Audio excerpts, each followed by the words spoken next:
Students हम करने जा रहे हैं नेक्स्ट न्यूमेरिकल एग्जांपल जो है 12.3 के नाम से, which is the 12.3 numerical examples. Statement is 2 point charges each of magnitude q are separated by a distance 2d. What is the electric potential at a point midway between them? Okay students, we have given like this. हमारे पास 2 point charges हैं, ये भी q है और ये भी q है, और इनके दरमियान जो डिस्टेंस कोई भी है उसके आप कह ले d, यहाँ पे लिखना, यहाँ पे ये भी q है. ठीक है जी, 2 पॉइंट चार्जेस हैं, इनके दरमियान मिड पॉइंट है. इस मिड पॉइंट से जो इसका डिस्प्लेसमेंट है वो भी d है, इसका भी डिस्प्लेसमेंट वेक्टर जो है वो भी क्या है, d है. तो टोटल डिस्प्लेसमेंट वेक्टर हमारे पास बच्चों क्या हो जाएगा, 2d. ठीक है, इस तरह 2d हमारे पास टोटल डिस्प्लेसमेंट वेक्टर हो जाएगा. हमने फाइंड आउट करना है इलेक्ट्रिक पोटेंशियल. ओके जी, इलेक्ट्रिक पोटेंशियल जो है हमने फाइंड आउट करना है. तो आप इस तरह करें कि आप कह लें कि 2 पॉइंट ऑपोजिट चार्जेस है, एक को प्लस कर लें, एक को क्या कर लें, माइनस. ठीक है, तो इसकी फील्ड इस तरफ आएगी और इसकी इस तरफ आएगी, यानी कि दोनों एक दूसरे के फील्ड को अब्सॉर्ब करेंगे. ठीक है जी, हम potential electric potential find out करना है. सपोज हमारे पास जो इलेक्ट्रिक पोटेंशियल है वो हमारे पास दोनों पॉइंट चार्जेस की वजह से हम कहते हैं कि जो फर्स्ट चार्ज है प्लस क्यू, उसकी वजह से जो पोटेंशियल हमारा होगा इसको प्लस वी कह लें आप, प्लस इस तरफ लिख लें या इस तरफ लिख लें जी. हमने ये इलेक्ट्रिक पोटेंशियल जो था उसका फार्मूला पढ़ा हुआ था ई की फॉर्म में या वी की फॉर्म में, 1/4 pi epsilon not Q over R. यहाँ पे आर की जगह आप लिख दिया डी. फार्मूला था E is equal to 1/4 pi epsilon not Q over R था, लेकिन यहाँ पे हम लिख देंगे, ये प्लस के लिए हो जाएगा. इसी तरह नेगेटिव के लिए हमारे पास क्या होगा, यहाँ पे माइनस लिखेंगे, 1/4 पाई, माइनस यहाँ ना भी लिखें वहाँ भी लिख लें, ये हो जाएगा minus Q over T.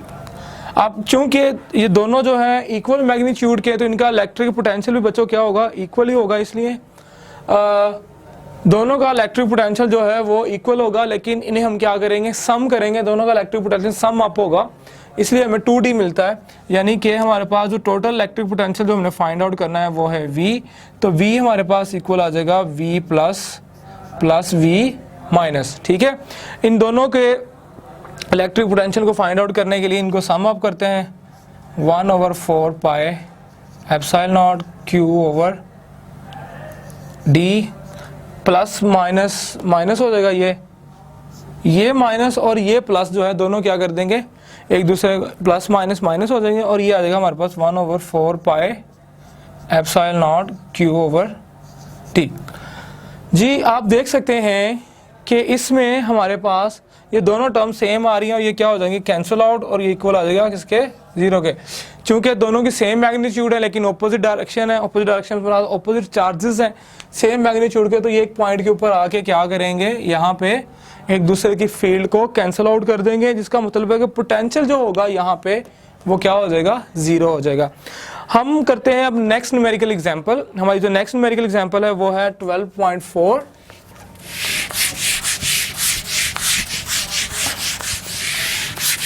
Numerical example 12.4 की जो स्टेटमेंट है, a particle carrying a charge of 2 electron यानी 2e falls through a potential difference of 3.0 volt. Calculate the energy acquired by it. Okay, given that जो solution है उसमें लिखेंगे हमारे पास जो given that है. बस given that में आप देख सकते हो हमें जो चार्ज दिया गया है वो दिया गया इक्वल 2e के. हमें पोटेंशियल डिफरेंस जो दिया गया है वो 3.03 लिख लें आप, 3 वोल्ट के. जबकि ये पोटेंशियल डिफरेंस है, एक्चुअली हमने फाइंड आउट क्या करना है, calculate the energy acquired by the electron या वो चार्ज. क्योंकि ये इलेक्ट्रॉन जब ये मूव करेंगे तो इनके अंदर कौन सी एनर्जी आती है, हमने पढ़ी थी इलेक्ट्रॉन वोल्ट, जो कि इक्वल थी kinetic change in kinetic energy of the particle और द चार्ज. ये हमने फाइंड आउट करनी है. आपको पता है इसका फार्मूला क्या होता है, इलेक्ट्रॉन वोल्ट के अंदर फार्मूला पड़ता है Q इंटू डेल्टा V. अब Q हमें पता है वो 2E है मल्टीप्लाई बाय 3V. जी बच्चों हमें पता है E किसके इक्वल है, ये चार्ज जो है, चार्ज ऑन 1 इलेक्ट्रॉन आपको पता है किसके इक्वल आता है, 6.1 या 6.0 10⁻⁻⁻19 कूलम. बल्कि आप इसको इस तरह करें, इसको पहले इस फॉर्म में लिख लें, कंफ्यूजन है, स्टीव 6 इलेक्ट्रॉन वोल्ट। हाँ जी जी, वोल्ट 1 ही चलेगा। ई जो है चार्ज है वो हमारे पास वैल्यू होती है 1.6 इंटू 10⁻⁹ और इलेक्ट्रॉन वोल्ट ई जब वैल्यू पुट करते हैं इक्वल किसके आ जाता है, जूल के, और इसको जब मल्टीप्लाई करेंगे तो हमारे पास डेल्टा के ई जो है वो आ जाएगी। जब इसको हम मल्टीप्लाई करते हैं यानी 6 इंटू 1.6 10⁻⁹ को, तो 9.6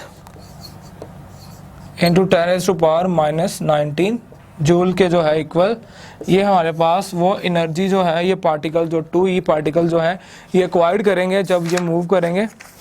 हमारी जो नेक्स्ट जो है न्यूमेरिकल एग्जांपल वो है 12.5, वो हम करते हैं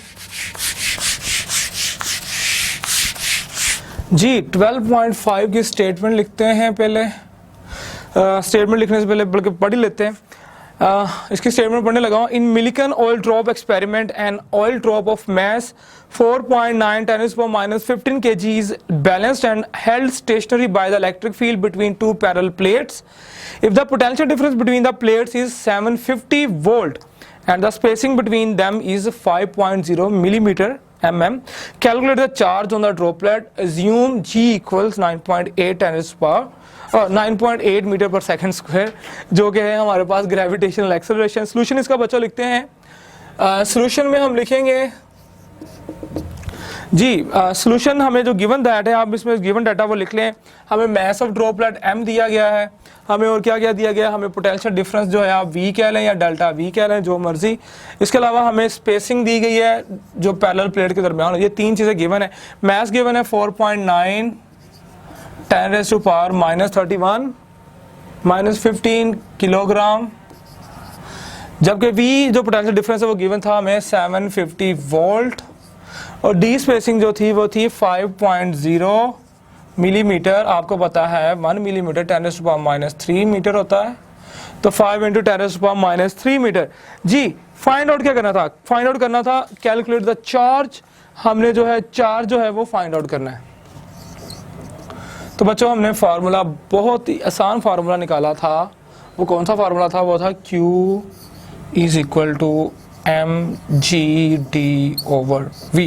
ये फार्मूला हमने कब निकाला था, जब हमने अपनी इलेक्ट्रोस्टैटिक फोर्स को और ग्रेविटेशनल फोर्स को इक्वल किया था, तब हमने ये रिलेशन निकाला था। आपने क्या करना है, बस इसमें वैल्यू पुट करनी है। वैल्यू पुट करते हैं, m जो है 4.9 10⁻⁻15 मल्टीप्लाई बाय g 9.8, अच्छा g भी हमें गिवन था, यहाँ पे लिख लेते हैं 9.8 मीटर पर सेकंड स्क्वायर। ग्रेविटेशनल एक्सेलरेशन ये भी हमें गिवन था। ओके जी, ये हो गया multiply by D spacing 5 into 10⁻³ हो गया मीटर में। ऐसे यूनिट में लिखना है। v हमारे पास है 750। बच्चों न्यूमरेटर्स को सबको मल्टीप्लाई करोगे, डिनोमिनेटर पे डिवाइड कर दोगे तो आंसर आ जाएगा 3.2 10⁻⁻19 कूलम। 3.2 10⁻⁻19 कूलम, ये हमारे पास जो है चार्ज आ जाएगा जब हम इन तमाम टर्म्स को मल्टीप्लाई करोगे कैलकुलेटर के ऊपर, और 750 पे जब डिवाइड कर दोगे आंसर आ जाएगा 3.2 10⁻⁻19 कूलम। अब हम बच्चों करने जा रहे हैं लास्ट न्यूमेरिकल एग्जांपल जो कि है 12.6। इसमें देखते हैं कि 12.6 में हमने क्या निकालना है, क्या दिया गया है जी। 12.6 जो है, the time constant of series RC circuit is T equals RC, verify that on an ohm times farad is equivalent to second. बच्चों अगर आपको याद हो तो हमने ये प्रूव भी किया था जब हमने ये चार्जिंग और डिस्चार्जिंग ऑफ कैपेसिटर किया था, तो उसमें हमने ये प्रूव किया था कि आप कैसे प्रूव कर सकते हो कि T is equal to RC के इक्वल आता है। तो हमने इसमें यही प्रूव करना है। तो सोल्यूशन में हमने प्रूफ क्या करना है जी, प्रूफ हमने करना है कि RC जो है वो इक्वल आ रहा है किसके, T के। ये हमने जब आर्टिकल अपना किया था, ये टॉपिक जब किया था हमने चार्जिंग और डिस्चार्जिंग वाला, तो इसमें हमसे प्रूव किया था जी। बच्चों अब हम यहाँ पे थोड़ा सा इनकी वैल्यूज को देख लेते हैं। R is the resistor, resistance C is the capacitance. So इसकी जगह पे हम यूज करेंगे Ohm law. According to Ohm law V is equal to IR,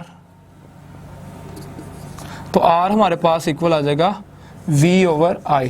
ठीक है जी, ये R की वैल्यू पुट करेंगे, इसकी जगह पे कैपेसिटेंस से स्टार्ट करते हैं, Q is equal to C V capacitor की, तो C आ जाएगा V ओवर Q, ठीक है जी, ये आ जाएगा इसके इक्वल, ठीक है। चलो जी वैल्यू पुट करते हैं, हम लेते हैं proof left hand side. Left hand side हमारे पास कौन सी थी, आर सी, इसकी वैल्यू पुट करें, आर की जगह पे आपने पुट करना है ओम लॉ को यूज करके V ओवर आई, जबकि इसकी जगह पे सी की जगह पुट करना है आपने, ये उल्ट लिख दिया मैंने ना, ये आना है Q ओवर V, यानी कि Q ओवर V। तो बच्चों ये इससे कैंसिल हो जाएगा, तो आ गया हमारे पास इक्वल किसके, Q ओवर I के। नाउ यूजिंग आपने लिखना है यूजिंग करंट डेफिनेशन, करंट आपके पास क्या होता है, rate of change of the electric charge, तो T यहाँ से रिप्लेस कर लें, T हमारे पास आ जाएगा जी I, बल्कि T इधर आ जाएगा, ये आ जाएगा Q ओवर I के, ठीक है। यहां से आपने करंट डेफिनेशन से, करंट हमारे पास क्या होता है, चार्ज ओवर टाइम, तो यहाँ से T इधर आ जाएगा, ये इस तरफ आ जाएगा, तो बच्चों इसको आपने रिप्लेस करना है इस वाली टर्म को किसके साथ, T के साथ, तो ये आ गया T। तो हेंस हमारे पास प्रूव हो गया, क्या प्रूव हो गया कि R C is equal to T, यानी कि ओहम, ठीक है। ये किसका यूनिट है, ये है जी रेजिस्टेंस का यूनिट। सी हमारे पास क्या होती है, फेरेड मल्टीप्लाई बाय, यानी 1 ओहम मल्टीप्लाई बाय 1 फेरेड इक्वल आ रहा है 1 सेकंड के, ये हमने प्रूफ भी कर दिया। तो इस तरह जो है आपने इस न्यूमेरिकल एग्जांपल को सॉल्व करना है। तो बच्चों ये थी हमारी सारी न्यूमेरिकल एग्जांपल्स। अब हम नेक्स्ट करेंगे अपनी जो एक्सरसाइज के क्वेश्चंस, और फिर हम करेंगे न्यूमेरिकल जो है आपके एक्सरसाइज के न्यूमेरिकल। इस तरह हमारा ये चैप्टर सारा कंप्लीट हो जाएगा। आपने जो न्यूमेरिकल जो एक्सरसाइज के क्वेश्चन है, शॉर्ट क्वेश्चन आते हैं ये पेपर में, इनको सॉल्व करने से पहले, इनका आंसर तलाश करने से पहले आपने इस चैप्टर को, इसके जो हर टॉपिक है उसको थोरली पढ़ना है, तो आप इस काबिल हो जाएंगे कि आप इनके क्वेश्चन जो है अपनी वर्डिंग में लिख सकते हैं। इसी तरह हमने जैसे न्यूमेरिकल एग्जांपल्स की हैं, आप इनके जो मैथमेटिकल टर्म्स हैं, मैथमेटिकल फार्मूले जो हर टॉपिक के अंदर आ रहे हैं, अगर आप उनको अच्छी तरह पढ़ लें, आपको पता लग जाए, तो हमारे जो जितने भी स्टेटमेंट्स आएंगी न्यूमेरिकल प्रॉब्लम्स की एक्सरसाइज के अंदर, तो हम इजीली उन्हें सॉल्व कर लेंगे।